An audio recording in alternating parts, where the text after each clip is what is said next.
Salut à tous et bienvenue dans cette nouvelle vidéo. Aujourd'hui, on va aborder le calendrier apicole avec le mois de septembre.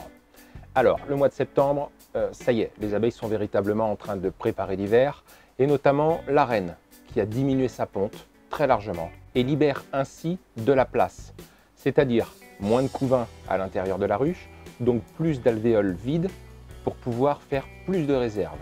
Donc, les abeilles qui sont présentes dans la ruche vont pouvoir aller récolter les derniers nectars de septembre, c'est-à-dire les trèfles principalement et les lierres, pour remplir ces alvéoles qui sont libérées par la baisse de la ponte de la reine.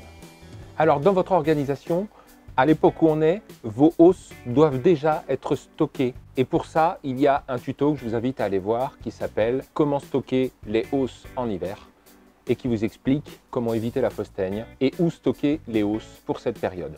Alors le mois de septembre, c'est également le moment de faire ce qu'on appelle la visite de fin de saison. Donc souvenez-vous, en avril, mars, avril, on avait la visite de printemps.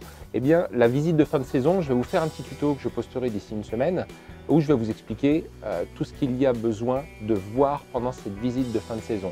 L'état des stocks, l'état sanitaire de la ruche, où en est la ponte de la reine. Et c'est également le moment pour vous de sous-peser vos ruches.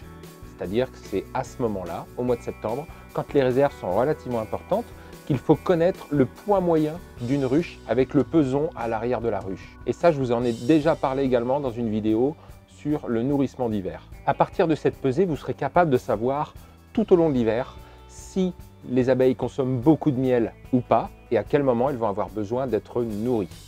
En tout cas, concernant l'état actuel des réserves et du couvain et du nombre d'abeilles à l'intérieur de la ruche actuellement, ça va déterminer si vous devez tout simplement nourrir avec un sirop de stimulation pour avoir un petit peu plus de ponte et plus d'abeilles d'hiver, savoir si vous devez nourrir avec un sirop plus concentré de sorte qu'elles puissent avoir plus de réserves, ou enfin, si tout va bien, s'il y a assez d'abeilles, s'il y a assez de réserves, eh bien laissez faire la nature et laissez vos abeilles hiverner tranquillement, tout en surveillant bien sûr l'état des réserves avec le peson pendant tout l'hiver.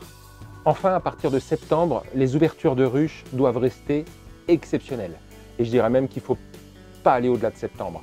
C'est-à-dire qu'à partir de septembre, vous allez pouvoir faire une dernière ouverture à la fin du mois pour enlever les bandes imprégnées anti-varroa que vous avez pu mettre en place et puis faire l'état sanitaire de la ruche avec la visite de fin de saison. Au-delà, il faut absolument éviter les ouvertures. Sachez que moins vous ouvrez, mieux les abeilles se portent et mieux les abeilles vous le rendront. Allez, ciao, bye, je vous laisse et je vous dis à très bientôt et n'hésitez pas à vous abonner. Salut!